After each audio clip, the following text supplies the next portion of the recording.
বিজিবির সম্মানিত মহাপরিচালক মহোদয়ের যে মূলনীতি আছে যে বিজিবি হবে সীমান্তে নিরাপত্তা ও আস্থার প্রতীক, এই নীতিকে আমাদের অন্তরে ধারণ করে আজকে আমরা এখানে এসেছি মানবতার ডাকে সাড়া দিতে।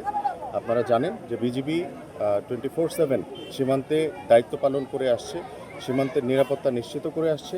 বিভিন্ন ধরনের যে সীমান্তের ক্রাইম হয়, আপনার সীমান্তে চোরাচালান দমন, সীমান্ত হত্যা প্রতিরোধ, উশিন প্রতিরোধ, এটার জন্য আমাদের সদস্যরা 24 ঘন্টা সীমান্তে কাজ করছে।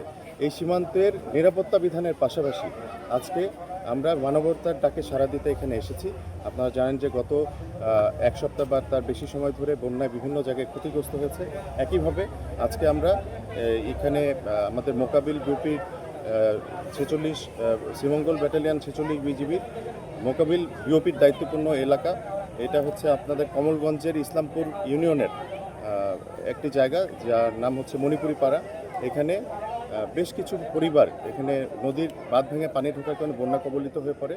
বন্যা পরবর্তী সময়ে যে রোগ ব্যাধি ছড়ায়, এই রোগ ব্যাধি থেকে যাতে এই হতদরিদ্র দুস্থ গরিব মানুষজন সাহায্য পেতে পারেন, তার জন্য আমরা আজকে এখানে বিনামূল্যে চিকিৎসা সেবা দিতে এসেছি এবং বিনামূল্যে ঔষধ বিতরণ করছি। এর পাশাপাশি আমরা প্রায় 100 পরিবারকে আমাদের নিজেদের খাবার থেকে শেয়ার করছি, রান্না করা খাবার তাদেরকে আমরা বিতরণ করছি।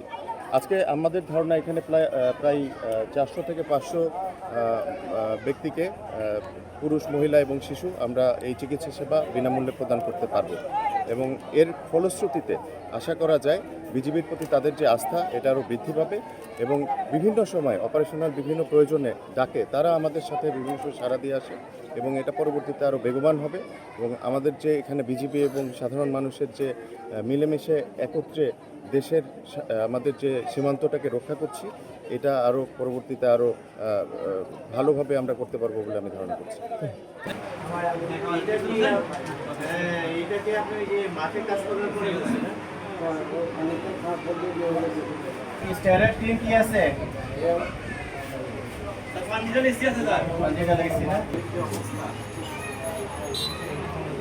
এটা বেসিক্যালি স্টাইল